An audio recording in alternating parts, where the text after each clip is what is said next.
Hello student, आज के इस वीडियो में हम पररूप संधि इस टॉपिक में अध्ययन करेंगे। पररूप संधि विधायक सूत्र है एंगी पररूपम। एंगी पररूपम यह सूत्र पर रूप संधि विधायक सूत्र है। यदि नियम समझिए भाई, पररूप संधि सूत्र कौन सा, पररूप संधि कौन सा सूत्र करता है, तो आपका जवाब होगा एंगी पर रूपम। अब बात हम करते हैं इसके नियम की।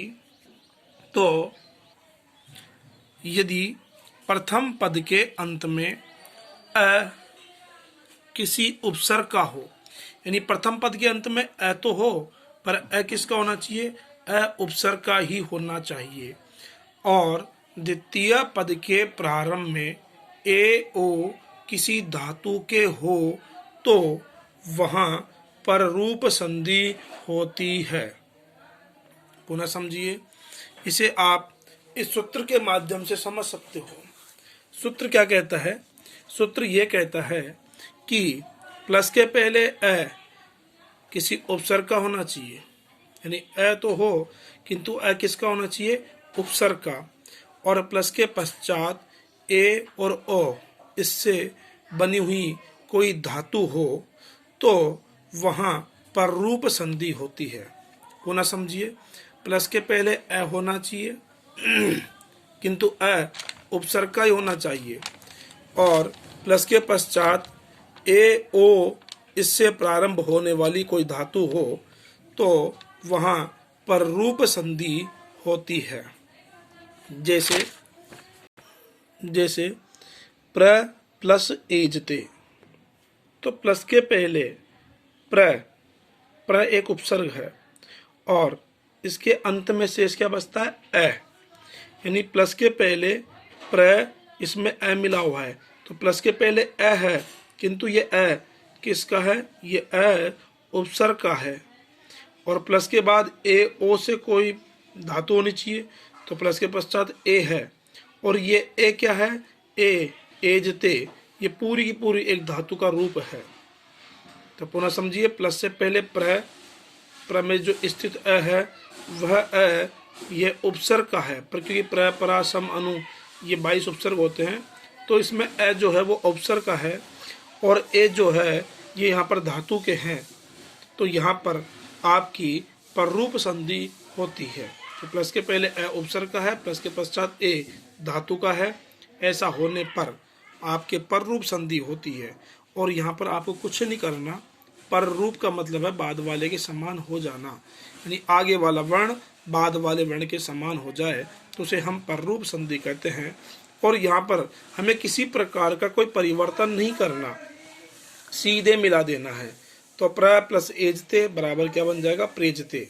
ये अ जो है वो साइलेंट हो जाएगा और वो अ जो है वो ए के अंदर समाहित हो जाएगा, अर्थात ए में मिल जाएगा और क्या बन जाएगा, प्रेजते। उस प्रकार उप प्लस ओस्ति, तो उप प्लस के पहले प है, प में क्या मिला हुआ है, अ, और ये उप क्या है, एक उपसर्ग।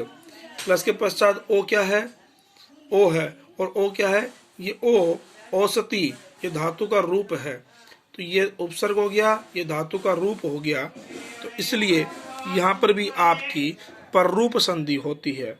तो उप प्लस औसती बराबर ये क्या बन जाएगा, उपोसती। ठीक उसी प्रकार अव उपसर्ग है, ओखती एक धातु है, तो अव प्लस ओखती बराबर क्या बन जाएगा, अवोखती।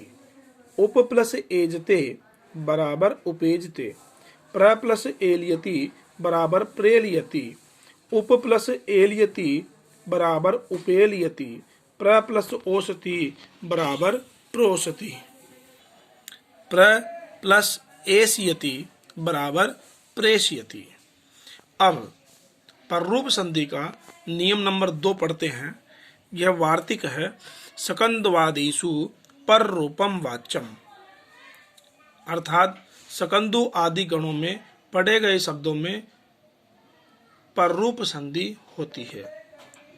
इस वार्तिक से आप 10th के लेवल पर इतना ही समझिए कि इस वार्तिक से निम्न स्थानों पर रूप संधि होती है, जैसे कि सक प्लस अंधु, तो यहाँ पर हम यदि अगर देखेंगे तो प्लस के पहले अ है और प्लस के बाद भी अ है, तो दोनों तरफ समान स्वर होने से यहाँ पर दीर्घ संधि होनी चाहिए, किंतु वो नहीं होगी। क्यों? क्योंकि यह जो है वो सकंदु गण में पढ़ा गया है, इसलिए यहाँ पर दीर्घ संधि न होकर के और केवल पररूप संधि होगी। आप इसे आप यूं समझ सकते हो कि जो निम्न जो शब्द है, इन सारे शब्दों में आपको केवल चाहे वहाँ पर दीर्घ संधि हो रही हो, चाहे वहाँ गुण संधि हो रही हो, चाहे वहाँ व्यंजन संधि हो रही हो, किंतु आपको इन निम्न स्थानों पर ये जो चुनिंदा शब्द है, इन सारे शब्दों में आपको केवल पररूप संधि ही करनी है। तो सक प्लस अंधु सकंदु, कर्क प्लस अंधु करकंदु, कुल प्लस अटा कुलटा, मनस प्लस ईसा मनीषा, हल ईसा हलीसा, लांगल ईशा लांगलीसा, सीमन प्लस अंत सीमंत, सार प्लस अंग सारंग। अब ध्यान देने योग्य बात यह है कि संधि करने पर प्रथम पद के अंत में टी का लोप होता है। कैसे? ये टी क्या चीज है तो समझिए। जैसे कि ये उदाहरण है मनस प्लस ईसा, तो आप सोचोगे मनस प्लस ईसा को जोड़ा तो मनीषा कैसे बना, ये अस कहाँ चला गया? तो ये कहता है वार्तिक कि प्रथम पद के अंत में जो टी है उस टी का लोप करो। कब? जब आप इसे संधि करोगे तब, यानी जोड़ने पर। इसको जब जोड़ोगे आप तो आपको सबसे पहले टी का लोप करना है, तत्पश्चात ही जोड़ना है। अब टी क्या है तो समझिए। टी जो है वो पद का अंतिम स्वर है, यानी पद के अंतिम स्वर को टी कहते हैं। जैसे कि मनस लिखा हुआ है, तो मनस शब्द कैसे बना? तो मैं में क्या मिला हुआ है? ए, न में क्या मिला हुआ है? ए, और तत्पश्चात ये हलंत है तो ये हलंत है। तो अंतिम स्वर उसको हम टी बोलेंगे। तो यहाँ पर मैं ए न एस है, यहाँ पर अंतिम स्वर कौन है? ए, इसलिए ये पूरा का पूरा अस क्या होगा? टी, और इस अस का लोप हो जाएगा तो बचा मैं ए न। अब मैं ए न में ईसा जोड़ दो, क्या बन गया? मनीषा।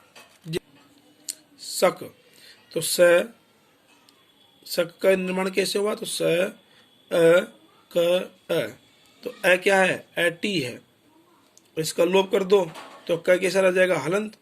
उसमें अंधु जोड़ दिया तो सकंदु। सीमन स ई म अ न, इस प्रकार सीमन शब्द का निर्माण हुआ।